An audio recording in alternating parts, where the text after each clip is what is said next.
नमस्कार दोस्तों, welcome back. आप देख रहे हैं कॉफ़ी विद सुमित जैन। दोस्तों, चंद्रयान हमारा पहुंच गया ऊपर। रोवर ने अपना काम शुरू कर दिया और रोवर जब चलता है तो जो भारत का जो त्रिमूर्ति है उसकी छाप चंद्रमा की सतह के ऊपर वो छोड़ता जा रहा है। दैट मीन्स भारत की छाप परमानेंटली वो ऊपर चंद्रमा पे पहुंच गई है। आप देखिए, यही फ़र्क है भारत में और बाकी के देशों में। उन्होंने अपने जूते की छाप छोड़ी है वहाँ पर, हमने भारत की छाप छोड़ी है। हम हमेशा बोलते हैं कि देखिए जी, नील आर्मस्ट्रॉन्ग जो है उसका पैर का निशान अभी भी वहाँ पर पड़ा हुआ है। हम बोलेंगे भारत ने अपनी छाप छोड़ दी है, अब चंद्रमा हमें बिलॉन्ग करता है, हमारी तो स्टैंप भी लग गई इसके ऊपर। लेकिन ये जितनी हमें खुशी हो रही है इस चीज़ के ऊपर, इसका नशा नीचे उतर ही नहीं रहा, जितनी मर्जी मैं कोशिश कर लूँ। लेकिन जो लिबरल्स हैं, ये लिब्रांडो जिसको बोलते हैं आप लोग, ये खान मार्केट गैंग, ये एनडीटीवी वाले, नेहरू डायनेस्टी टीवी, ये रविश कुमार, इनकी आपने स्टेटमेंट्स देखी हैं आपने? रविश कुमार ने बोल दिया, देखिए जी, चंद्रयान पहुंचा ऊपर और मोदी जी ने 10 मिनट की स्पीच दे दी। भाई, उनका काम है ये। आपको जलन क्यों होती है? आपके मनमोहन सिंह जब थे तब तो बोलते नहीं थे, क्योंकि वो अलाउड नहीं थे बोलना। मोदी जी को किसी की डिक्टेशन लेने की जरूरत नहीं पड़ती, इसलिए वो खुल के बोलते हैं। समझे आप? और दूसरा, इनकी, चलो इन बदतमीजों को तो छोड़ो, ये तो है ही बिके हुए। बीबीसी, उसको कितने का आग लगी है कि पहले तो उसने बोला कि देखिए जी, इंडिया को करने की ज़रूरत क्या थी, इतनी गरीबी है यहाँ पर, इतनी भुखमरी है, इतनी इनके पास पैसे नहीं हैं और ये चंद्रयान के ऊपर पैसे लगा रहे हैं, क्या मिल जाएगा इसमें।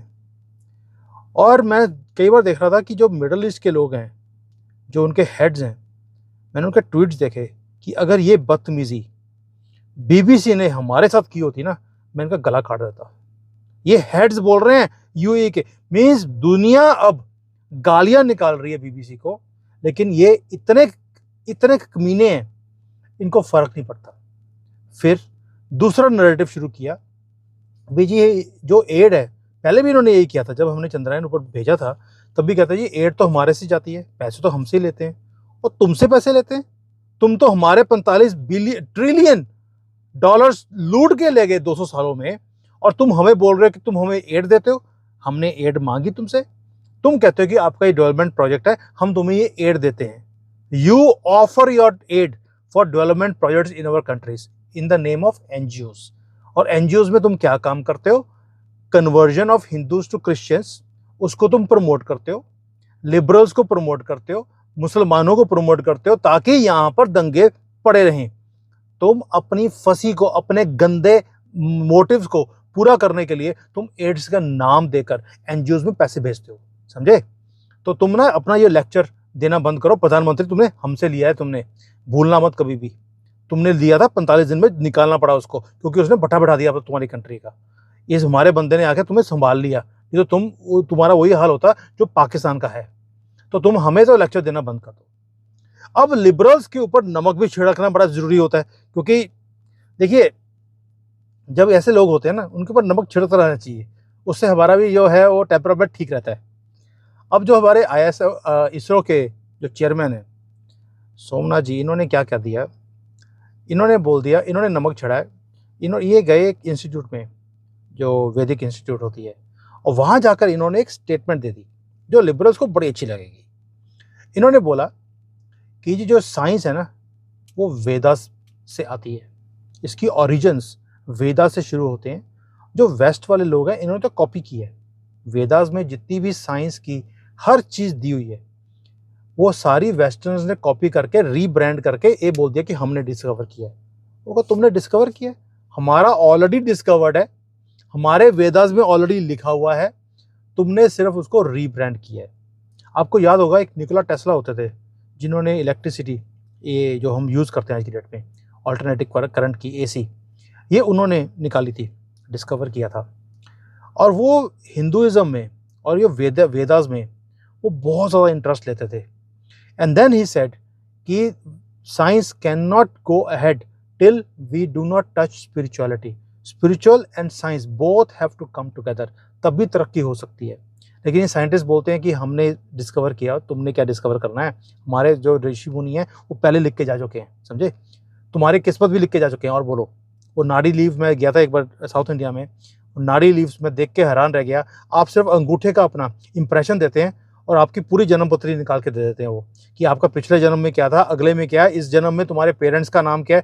तो आपने कुछ बताना नहीं है उनको, आपने सिर्फ अपने अंगूठे का इंप्रेशन देना है and they will tell you everything about your parents, आपके बच्चों का नाम क्या है, आप इस लाइफ में क्या कर रहे हो, आगे आपने क्या करना है, अगली लाइफ में क्या करना है। हमारे ऋषि मुनि 5000 साल पहले लिख के जा चुके हैं सारी दुनिया के फ्यूचर के बारे में। तुम हमें क्या बताओगे? लिबरल हो, लिबरांडो हो, समझे। अब लिबरल्स की तो हमने बजा दी, क्योंकि हमने काम ही ये करना है, इनको बजाते रहना है। ऐसे तो ये बदतमीज हैं, बेशरम है। जैसे राहुल गांधी उन्होंने क्या किया अभी, उन्होंने बोल दिया ये जो चंद्रयान गया है ये तो जवाहरलाल नेहरू के कारण हुआ है 62 में, उन्होंने शुरू किया था चंद्रयान 62 में, जब वो वायसरॉय की वाइफ के साथ, आपको पता है क्या कुछ कर रहा था, तो तब वो चंद्रयान के बारे में सोच रहा था उस वक्त। ये मतलब कि शेमलेसनेस की भी एक हाइट होती है, लेकिन क्योंकि इनको क्या होता है कि जब आपने शर्म उतार दी हो, क्या हमें भारत में हमेशा बोलते हैं कि अगर आपने कोर्ट में पुलिस वालों के पास नहीं गए तो आपको डर रहता है, लेकिन जब आप जाए एक बार, ये तो रोज ही जाते हैं, तो इनका डर, खौफ, शर्म ये सब खत्म हो गई। तो इसलिए ये ऐसी स्टेटमेंट देते हैं, जबकि they become a laughing stock of the whole country. फर्क नहीं पड़ता, क्यों? शर्म अब उतार के फेंक चुके। ये है लिबरल्स, ये रविश कुमार जैसे लोगों की असलियत। अब हम आते हैं असली न्यूज के ऊपर। दोस्तों, आपको मालूम है कि ब्रिक्स की मीटिंग चल रही है, उसके अंदर नए लोगों को जोड़ा गया है। उसमें मेजर, बाकी कंट्रीज तो ठीक हैं, जैसे अर्जेंटीना हो गया, इथोपिया हो गया, ये कंट्रीज को जोड़ दिया इन्होंने। मेजर उसमें है यूएई, जिसको जोड़ा है इन्होंने, इजिप्ट को जोड़ लिया, ये कंट्रीज। अब क्या हो गया कि जो टॉप 9 कंट्रीज हैं जो ऑयल प्रोड्यूसिंग है, उसमें से 6 ब्रिक्स के मेंबर हैं। आपको क्या लगता है ये छोटी न्यूज़ है कोई? अगर ब्रिक्स के अंदर, पहली बात है कि ब्रिक्स जो है अब 37% ऑफ द ग्लोबल इकोनॉमी को रिप्रेजेंट करता है। 37%, ये छोटा नहीं रहा, ये अब G20, G7 उसके बराबर की एक ऑर्गेनाइजेशन बन गई है। दूसरा, अब जैसे जैसे हमने ऑयल की ये सारी कंट्रीज को जोड़ा है अपने इसमें ब्रिक्स में, दैट शोज डी डॉलराइजेशन का जो काम है वो तेजी से शुरू होने की उम्मीद है। अब डी डॉलराइजेशन हो ना हो, हमारे फायदे की बात है, नहीं है, वो मैं किसी दिन और एक डिटेल में वीडियो बनाऊंगा इसके ऊपर। लेकिन जो मज़े की बात ये है कि अब मुझे जो लगता है कि अब ट्रेड होगा लोकल करेंसीज में। अब डॉलर में तेल को खरीदने की ज़रूरत नहीं पड़ेगी, हमारी जो डिपेंडेंसी डॉलर के ऊपर रहती थी वो कम होगी, which is good for our economy also. क्यों? जब हम सपोजिंग हम सऊदी अरेबिया से $100 बिलियन का तेल खरीदते हैं, एग्जाम्पल दे रहा हूँ आपको, तो $100 बिलियन डॉलर नहीं, उसको रुपीज में कन्वर्ट, हम रुपीज में पेमेंट करेंगे। रुपीज तो सऊदी अरेबिया लेके जा नहीं सकता, हमारे बैंकों में पड़ा रहेगा। उसको खर्च करने के लिए उसे हमारी मार्केट से सामान खरीदना पड़ेगा। और इन कंट्रीज को भी दिखता है आगे आगे जाकर भारत की मैन्युफैक्चरिंग इंक्रीज होने वाली है, इसलिए हमें आज से ही एग्रीमेंट्स वैसे ही करने चाहिए इनके साथ। तो ये ब्रिक्स में जो हमने ये मजबूत ब्रिक्स लगा कर ना इसको मजबूत कर दिया है, ये एक भारत के लिए टर्निंग पॉइंट है। मैं कल भी एक वीडियो बनाया था कि चंद्रमा हमारी किस्मत का, हम बोलते हैं कि इसको टच करता है, और हम किस्मत के पास ही पहुंच गए हैं। किस्मत को अपने पास बुलाने की जरूरत नहीं है, हम किस्मत के पास पहुंच गए हैं। उसके साथ हमने दस्तक दे दी उसके डोर के ऊपर, दरवाजे के ऊपर, कि मैं आ गया हूं, अब बता मुझे क्या करना है। और साथ में इन्होंने ये डी डॉलराइजेशन का काम शुरू कर दिया। अब ये होगी इकोनॉमी। लिबरल्स को हमने पेल दिया, इकोनॉमी का बता दिया आपको कि कितनी बड़ी चीज़ें मोदी जी वहाँ बैठ के कर रहे हैं। अब आखिरी है मिलिट्री, क्योंकि मैं हमेशा बोलता हूँ इकोनॉमिक एंड मिलिट्री पावर दोनों पैरेलल चलनी चाहिए, और मोदी जी ने ये काम पैरेलली शुरू किया हुआ है। एक तो ये है कि अभी आपको मालूम है कि लद्दाख में अपने पप्पू जी गए हुए हैं, क्योंकि उन्हें चाइना से इतना ज़्यादा प्यार है, तो वहाँ से उनको चाइना की बॉर्डर दिख जाता है, तो अंदर से प्यार उमड़ उमड़ के आता है उनका बाहर। तो जाहिर की बात है वो वहाँ गए हुए हैं, और वो जगह भी वो वाली है जो वहाँ पे बड़े पप्पू जी नेहरू जी ने जगह सारी जो है वो दान में दे दी थी एक तरह से अक्साई चीन, क्या फर्क पड़ता है, कोई तिनका तो उगता नहीं है वहां पर, चाइना ले गया तो क्या फर्क पड़ता है। तो वो देखने गए थे कि मेरे बड़े जो पप्पू जी हैं उन्होंने कितना महान काम किया था, वो देखने गए थे वहां पर। और फिर वो चाइना भी थोड़ा सा आंसू भी निकल रहे थे उनके, आंसू चाइना को देखकर कि इतना दूर है, अभी और पास आना चाहिए। तो अब उसको, पप्पू को आंसर देने के लिए लद्दाख में जो हमारा एयरपोर्ट है उसको फुली फंक्शनल अपग्रेडेड एयरपोर्ट बनाने का फैसला कर लिया गया है। फैसले में क्या होगा कि जितने भी हमारे फाइटर प्लेन्स हैं बड़े वाले, सुकोईज हैं, राफेल्स हैं, तेजस है, वो वहाँ पर लैंड कर सकते हैं, अपने ऑपरेशंस कर सकते हैं। अभी वो पूरी तरह से फंक्शनल नहीं है, उसको फंक्शनल बनाया जा रहा है।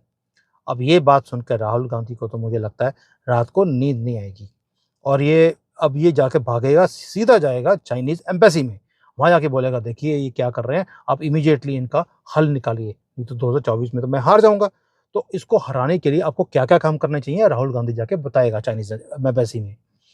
लेकिन भारत की सरकार भी बेवकूफ़ नहीं है, उन्हें पहले ही मालूम है कि राहुल गांधी वहाँ से मोटरसाइकिल लेकर सीधा कहाँ जाएगा। इन्होंने एक और काम कर दिया, इन्होंने बोल दिया तेजस हम 100 और खरीद रहे हैं। तेजस 100, $8 बिलियन के फाइटर प्लेन्स हम और खरीद रहे हैं। दोस्तों आपको याद है हमने राफेल खरीदे थे 36 राफेल हमारे आए थे, कोई 36 या 40,000 करोड़। अब इतनी फिगर्स मैं सुन चुका हूँ पप्पू से, अब मुझे खुद को याद नहीं कि हमने कितने के खरीदे थे। और ये डील 100 प्लेन्स की हम भारत में ही बना रहे हैं, मेक इन इंडिया है, और हमारी कंपनी बना के देगी। अब तो इंजन भी भारत में बनने वाले हैं, और हमने 100 प्लेन्स का ऑर्डर दे दिया। राहुल गांधी तू जाके ना छुप के बैठ जा चाइना की एम्बेसी में, क्योंकि उसी एम्बेसी को हम अपने तेजस से उड़ाने वाले हैं जिस दिन इन्होंने कोई हरकत करी, समझे। और तुम भी साथ में जाने वाले हो, और तुम्हारा ये चले जाओगे तो हमारा, हम ऊपर वाले को उस दिन दुआ करेंगे, लड्डू बांटेंगे पूरे कंट्री में कि ये पनौती फैमिली, गंदी फैमिली, गांधी फैमिली में बोलना बंद कर दिया, ये गंदी फैमिली है, ये गंदी फैमिली से हमारा छुटकारा हो गया। Thank you so much. So दोस्तों इन लिबरों की बजाते रहो, इनको छोड़ना नहीं, जहां पे भी मिले इनको बजाओ अच्छी तरह से। इनकी यही औकात है, और तभी ये बंदे के पुत्र बन नहीं सकते। इनकी इनकी आपको हर रोज बजानी पड़ेगी, तभी हम अपने देश के बारे में हम फक्र से बोलते हैं हम भारतवासी हैं। इनको आग लगती है, हम वेदास की बात करते हैं, इनको आग लगती है, इनको आग लगने दो। इनका यही हाल है। अभी तो जो दूसरे जो हैं जिसको ये पीसफुल्स बोलते हैं, बड़े शांति पूर्वक हैं, उनका नबी गया था गधे पे ऊपर चांद पर, और मैं आपको प्रूव कर सकता हूँ वो कभी गया ही नहीं था। रीजन बीइंग, अगर वो गया होता ऊपर जहाँ पे वो अंगूठे से उसने चांद के 2 टुकड़े कर दिए थे, दूसरा टुकड़ा पता नहीं कहाँ चला गया, ये अभी तक ढूंढ रहे हैं। वो कभी गया ही नहीं था। अगर वो गया होता तो देख लेता कि जो धरती है वो फ्लैट नहीं है, वो गोल है। उसने लिखा है कि धरती फ्लैट है, दैट मीन्स वो कभी गया ही नहीं था, वो यही था, और उसने इनको सबको बेवकूफ बनाया। और सारे लिबरल्स उस बेवकूफी में बेवकूफ बनते जा रहे, गधे बनते जा रहे। वो गधे पे गया था, ये सब गधे बन गए उसके बाद। तो दोस्तों इनकी बजाते रहो, और यही इनका इलाज है। वंदे मातरम, जय हिंद।